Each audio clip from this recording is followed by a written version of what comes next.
Hello, hello, hello. Hope you're all well. Hope you're all good. It's another time for another Instagram Live here on Sky Sports F1, and I'm going to have a guest with me very, very shortly. As soon as I see that he's joined this Instagram Live, I'll pull him up and put your questions to him.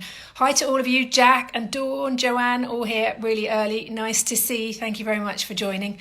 Right, let's have a look and see if our guest is online. There he is. That's what to see. Let's wait for him to join in with this conversation, and we'll get cracking with your questions. Ange, Arcadia, all these questions. George, so many questions coming in for you. Hi, how are you?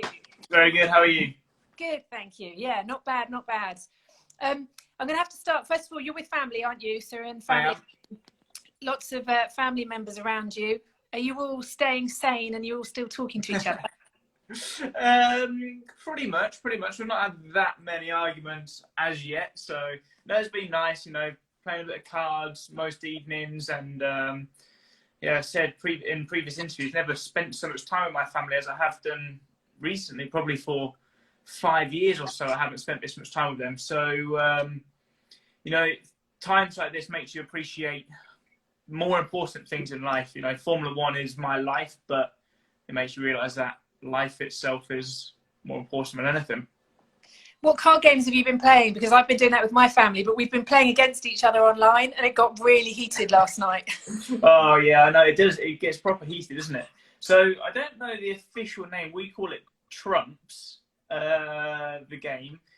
I googled it recently, and it is like one of the most popular card games like out there of all time. You have to predict before your round how many games you're I know the one you mean.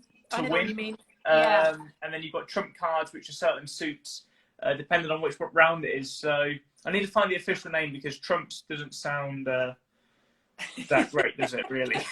I know the game you mean because we've played it, but I can't remember what we call it either. But I know the one you mean. It's really good. It's really good. And I enjoy it. There's a bit of thinking goes on, so that's good.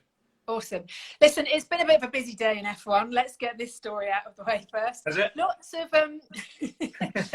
of movements going on. First of all, what have you made of it all? I think it's great, to be honest. I think mixing things up. I think it's great for the fans. It's great for the media. I think they love that. It's obviously great for the young guns of F1. Seeing Carlos joining Ferrari. You've now got Ferrari, 2 youngsters, Red Bull, 2 youngsters. You've got Lando there in McLaren. So I think that's great. But I think Daniel going to McLaren is going to be good. It's going to be great for Lando. I think he's going to relish that challenge. Having a really strong teammate next to you. I think Lando's in a bit of a win-win situation there. So that's great for him. So it's exciting, I think, for the future of the sport. Is it weird sitting at home watching this all unfold? Did you know much about it in advance, either of the moves? I may have known a little bit about it in advance. No, it took me by surprise a little bit to start with, but it all makes sense. The likes of Ferrari, you've got to start looking to the future with Charles and Carlos. That could potentially be their lineup for 5, 6, 7 years to come. And I think in any organisation, that stability is what people need. So 2 mega good drivers side by side, and likewise with Lando and Danny. Danny again.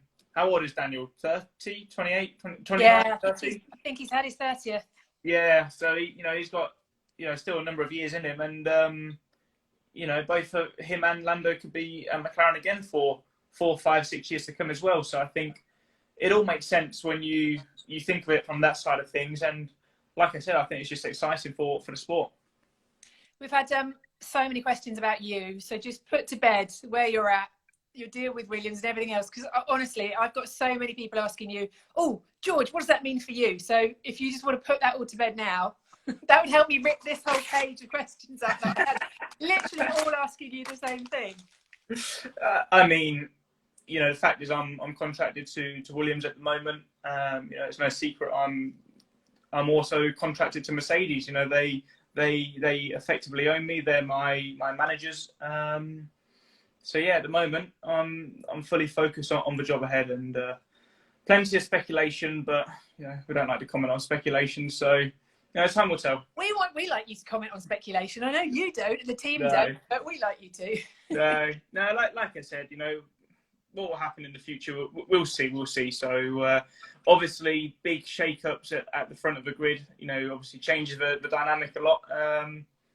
But yeah, it'll be interesting to see what happens in the next couple of weeks and months to see who fills the rest of the spots on the grid. It's interesting, isn't it? Because when I think of Carlos's career and you think of him losing out, going to Red Bull, so he left Toro Rosso and then going to Renault and that one not working out and going to McLaren, the way things have turned around for him, it just shows you've just got to keep in there and keep fighting in Formula One, haven't you? Absolutely. We're all youngsters. We all want to have that successful career and races and victories right here in the moment. But even like Nico Rosberg, I don't know how old he was before he won his first race and how many years he had in F1. But if you're doing the job and you're performing, we'll all get our chance. And that's all I can do at the moment.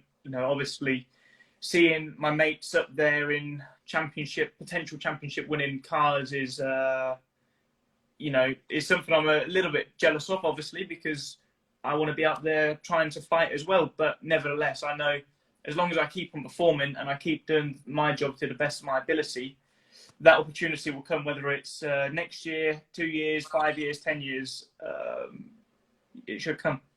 Yeah, your time will come. Your Williams contract runs to the end of 2021, doesn't it? It does. Yeah, okay. All right, I'll leave it there. We'll move on. I've just got to take a cushion away. I've got these really low chairs here to sit on, and I've realised I'm sitting now really high with that. Right, let's move on then. Questions from loads of fan questions coming in for you as well. This one's from Adam. The e-racing. He's talking about the e-racing. How much fun has that been? And also, I remember you said something about Charles's personality coming out. I mean, we've seen him being hilarious on there. It's been great fun to watch. But he messages you in the middle of the night or sets up WhatsApp groups in the middle of the night and stuff. I mean, we're all mates. Me, Charles, and Alex have, been in a lot of contact recently. And Charles is always coming out with wacky ideas of things he wants to do. I think we've got the e-racing side of things, which has been getting very competitive recently with the official F1 stuff, which has been great. And obviously, for all of us, we need that competition. And even for me, it was winning at the weekend was a real buzz, to be honest. Something I've definitely missed, even though it was behind the computer. But then we've got the fun side of things where we're messing around on all sorts, there's truck racing, lawnmowers, lawnmowers and all of this. And that's been fun. It's been something I've enjoyed, and, building a stronger bond with the boys. And, if the fans are enjoying it and liking it, that's a bonus as well. Do you think you'll be able to carry that through when we go back to racing? Or do you think the competitiveness will maybe squash it a little bit? I hope so. I think, generally our time, we're so busy. We're absolutely flat out. When we do go back racing again, it's going to be incredibly hectic, more than ever. Sorry. So I hope we can, but who knows? We'll see. We'll do our best, and I think we're all surprised of the response we've got from all of this and how well it's gone down. So it's probably something between us we need to think about and continue to entertain. But the fact is, we're all F1 lovers, and we try and entertain on the track anyway. Yeah, it does feel like you've reached a new audience as well with it. It's been great, I think. Really, really great for all of you. Right, this is from Christy XNS Edits. I don't know. If you hadn't made it to Formula One, what would you have done? Well, when I was a kid, I used to play football alongside karting. And when I was 7 years old, I was quite competitive at football. I was up front. I was scoring the odd goal here and there. And that was like a bit of a thrill as well. And at the time, I was only practicing go-karts because I couldn't race. And even though I loved racing at the time, I didn't have that, the thrill of scoring a goal because I was only just practicing. So it was actually a really tough decision. Sort of, we sat down, me and my dad, and was like, right, what do you want to do? And I didn't know, and there's a few tears, and then decided for racing, and the rest is history as such. But had it not been racing, I don't think I'd have been a Cristiano Ronaldo, but I might have been football. Lando's joined us as well. Lando's watching, and he's just put, "Oh my God, it's George!" That Alex screaming your name is going to follow you around for the rest of your career. You realise that, don't you? I do.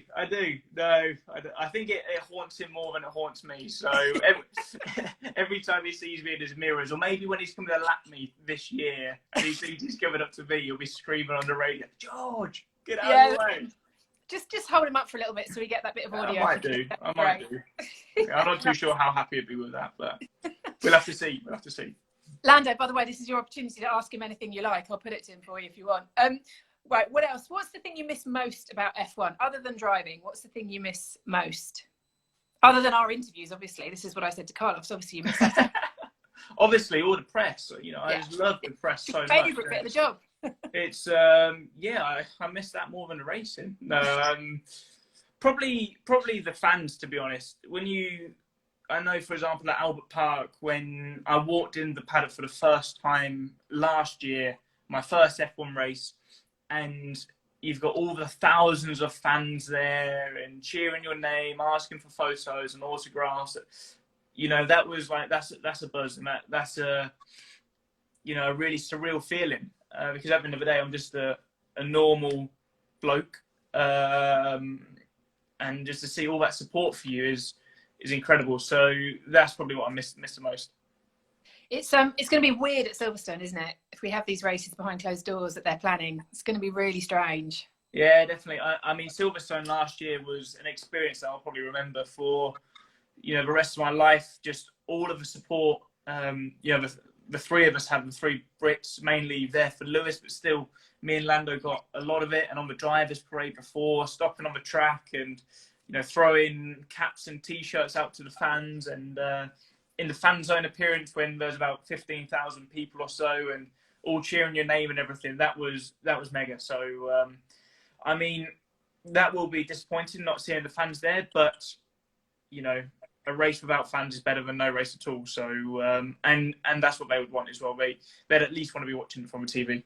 Yeah, give them something to watch at least. This is from, I'm never going to get this right, so I apologise in advance. Leandra Miruna, what's the best advice you've ever received from another Formula One driver? I can't think of any advice I've had from current F1 drivers. Past ones? Johnny must have tried to give you some advice. Just flat out and cut turn one and straight into a lead, probably from Johnny. Yeah. No, I actually had a little bit of advice from Lewis about 2 years ago when I was racing F2. I was just in a bit of a debrief, and I was struggling a little bit with something. And I was just talking with some of the engineers, and he just gave me a bit of advice from the driving side, mainly about the tyres and how to try and get more out of them. And it's not something I'm gonna say here, but I'd say that was a little thing that helped me find a little bit extra what I was just missing at the start of my F2 career. So, and that's actually pushed forward into F1 as well, and so it's actually benefited me as well as I've moved into F1, and just that little piece of information is like triggered something in my mind to start thinking a lot about it and how I can get even more out of it. So I hope I can make him regret giving me that advice one day. Yeah, it'd be good. Listen, Alex Albon's watching now, and he said, best advice from me, add a coloured ribbon to your baggage strap so you don't lose your bag. You want to tell us about that? What's he chatting about? He chats some stuff, this boy. He chats some stuff. Oh, my word. I don't know what he's talking about. Yeah. Well, they're all coming out, aren't they? They're all coming out to watch me today. They're bored. They're bored. They're sitting at home not doing anything right now. No, it shows how interesting their lives is, isn't it? The best thing they can be doing is watching me. Lando says your chat sent him to sleep, I'm afraid. Let's move on. This is from Art Kedia, who says, have you put on weight recently because there hasn't been a shirtless pic for a while? Oh, that is, I mean, I've put on about half a kilo. I wouldn't really say that's putting on weight. That's good. Lots of people have put on a lot more in this lockdown. Yeah, I've been dedicated to the training. I've been loving it. Been fully focused. So none of that. Well, when the time's right, we'll have to give the fans what they want again, won't we? Maybe. We've created a monster here. I know. Alex will just be there cringing when he sees it again. He'll just be jealous. Don't worry about it. Right. Jobbo71 thinks you look like Joe Lycett. Do you know who Joe Lycett is? The comedian and kind of consumer campaigner. No, if he's who I'm thinking of, blonde. No, his hair's a bit darker at the moment. It's Okay. I'll try and find you a picture, shall I? I hope that's a compliment, but I'm gonna. Is he good looking? Is he a good looking chap or not? Go on. I'm gonna sit on the fence on this one and show you a picture. Well, that's not good enough, is it? I'm really sorry. Right, I'll ask you the next question. While you answer it, I'll find a picture for you. Caitlin says, what's the most useless talent that you have? I saw this question on Twitter and I was hoping I didn't get asked because I was thinking, like, where's some... Yeah, you're not going to be happy. I'm looking at these pictures. Most useless talent. I'm really struggling to think here. I need to start. Bad juggling. Bad juggling. I'm actually pretty good at juggling now. I wouldn't say it's a talent. No, can't Can you see that? Yeah, that's who I thought it was. I'm really sorry. Whoever. They need blocking, whoever said that. So get them out of it. Right. Georgia, are you single? Do you fancy a date? I am single, but no, I don't do online dating. I'm sorry. It's not my vibe, you know. Anna, what toppings do you put on your You made me look like a bad guy there with that reaction. What am I meant to say? Yes, to some randomer. Just slide into my DMs, Georgia. We'll have a chat. I'll get to know you. And if I like your personality, then I'll look at a picture. I know that's not true. Beauty is on the inside. It's not about the looks. It's all about the personality. Nailed it. Exactly. Nailed it. Right. I wanted to ask you, have you been watching any good series lately? I started watching The Last Dance, the Michael Jordan Netflix documentary. And yeah, really enjoying it. Really. Obviously, I knew who Michael Jordan was, and I knew that he was a legend, and I knew obviously the trainers and everything, but didn't know any of the backstory and how much hard work, dedication, and what a legend he was. And I think it's, even for me, it's very inspiring to see how hard he pushed himself and everybody around him. And I think, the true greats, the true leaders do that. And I think in our sport, it's trying to translate that over to the team and trying to push the team and get the most out of the team, because obviously he's got teammates. We've got engineers and aerodynamicists and blah, blah, blah, blah, which you've got to get the most out of, because, these top guys can't win races if they don't have the car behind them. But, yeah, like I said, it was inspirational for me and enjoying that. And also Afterlife. I watched Afterlife. I must have watched it in the space of all of it in 10 days. Really enjoyed that. It is, yeah, it's a fantastic series. My favourite scenes are him and the lady sitting on the bench who lost her husband. They just feel like they're ad-lib, don't they? And they're just conversations. But again, I think it shows you, there's more important things in life than, you take these things for granted so often, I guess. And something terrible like that happens, it makes you appreciate it. And same with what's going on in the world at the moment. I've just turned comments off for a minute because they were completely blocking out your face because you're too popular on this at the moment. So, yeah, there's another one, though. I've been watching a series I was recommended called Lie to Me. Have you heard of it? I know Would I Lie? No, this is called Lie to Me. No, I don't. It's in series. I think it's on Apple or one of those. And basically, it's reading facial expressions. Right. And I've always been into body language and reading people's body language and working stuff out from that. So like at testing, I watch drivers and engineers' body language more than I listen to their answers. Right. I think it tells you more. And this series is fascinating. And I was watching it and I was talking to someone about it yesterday. And I said, these drivers now are not going to get away with anything because I can now read micro expressions in their faces. Go on, then. So you've just had fear in your eyes for like a micro second. There was a moment of fear in your eyes, AC. I was terrified. It's a really good series. It was a really good series, but if you watch it, it's fascinating. Like all right, read into it. So yeah, it's called Lie to Me. Really read me. You what? Sorry. I said, ask me a question and read me then. Or just the challenge. Okay. And Go on. Go on. Who would you prefer to have as a teammate, Lando or Alex? Well, I don't really care. Probably Alex. Yeah, That's not. I mean, That's the truth. That's the truth. Okay. Yeah. Which of the current grid do you not like? Well, if I tell you, you're not reading me. You just get answers out. Okay. I'm trying to think.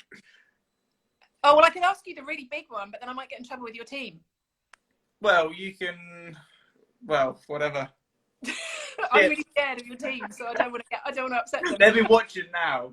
I know they are. You'll have Sophie about to message you. Don't you dare ask him that. My other phone's already gone off once. I'm ignoring it. I'm not looking at it. I tell you what. Let's ask you about these. So Hannah's asked, which one former track would you like to see on the calendar? We might get the opportunity to go to some of these this year. They're talking, aren't they, about the likes of Imola and stuff. What would really excite you? What track would really excite you? Probably Imola, to be honest.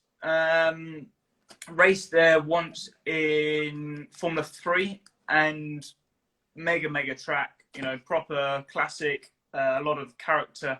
So it reminds me a bit of Zandvoort, to be honest. You know, if you make a mistake, you'll be off into the wall. And I think we need a little bit more of that on the current grid. You know, we've got some amazing tracks on the grid, but we've also got so much stuff. Yeah. And I mean, obviously, safety is incredibly important, but we don't want to lose. Make it grass or make it stone. Yeah, exactly. Yeah. And also, from the track limits perspective, you don't want just tarmac everywhere and you can just do what you want. So, Imola would be probably top of my list. Okay, I'm going to turn comments back on just for 1 second, see if we can get a question from somebody who's watching right now. So, if you're lucky, put a question through and let's see if we can get you on right now to George. So, let's have a look at these. Can you... Daily Aaron, can you take your shirt off? Well, I'm not going to ask you to do that. No. Contract ones again. See, this is... if you could do any other sport, we kind of covered that with football, didn't we? Mm-hmm. We've got a question, will you marry me? From Hey, It's Nobody Cares. We sort of covered that before as well. How much are you allowed to weigh, George? That's coming from Julia. Yeah, that's a good question. I am allowed to weigh 75 kilos. So we've got a rule. All the drivers have to weigh, or at least below 80 kilos with their kit. So that includes helmet, hand device, boots, suit, balaclava, everything. And their seat. So the seat weighs about 1.5 kilos. Your kit weighs about 4 kilos. So yeah, 74.5, 75. And I'm 73, which I don't think is too shabby for a 6'2" lanky bloke. Pretty good. Yeah. Doing all right. Still difficult. I still wouldn't mind the odd burger or chocolate bar or whatever here or there, but you know, got to look after that. Got to look after that bod, haven't we? Dear George has just messaged. Actually, this was one I had down for you. You tweeted yesterday your PowerPoint presentation when some of that news started coming out, and it was very funny. But people are saying, did you actually send a PowerPoint presentation in the end, and where did you send it? Oh, now I'm reading you. Oh my word. No, of course not. Of course not. That was just for a giggle, wasn't it? So I'll move on. Okay. Who's a better driver, you, Lando, or Alex? That's just come through as well. Well, we all race each other in F2 in equal cars, and I don't like to be cocky, but I won the championship. So you did. Fair enough. Right. Anybody got any more questions before we round this off? Because I know I've taken more of your time. Who would be your ultimate teammate, past or present? Well done, Melon. I like that. Pick one of each. Pick one right now and one in the past. And what would you want from a teammate now? Would you want someone you get on with, someone you can learn from, someone you can have a really close battle with? What would be your top? I'd want the best, because I believe in myself and I want to prove myself against the best. So current, I'd say Lewis. Past, probably Schumacher. Awesome. Listen, it's been great talking to you. It's nice to see you guys, because everyone's missing their Formula One racing, and we appreciate you coming on and chatting to us all, so fans get to see you a bit more. Pleasure. Thank you. Look after yourself, and we'll see you soon. Yeah, likewise. Bye-bye. Take care. Thanks, George. Bye. See ya. There you go. That's today's Instagram Live with George Russell. Big thanks to him for his time, and to the team as well for letting him come on. And we will have someone else for you very, very soon. Thanks for watching, and look after yourselves. Bye.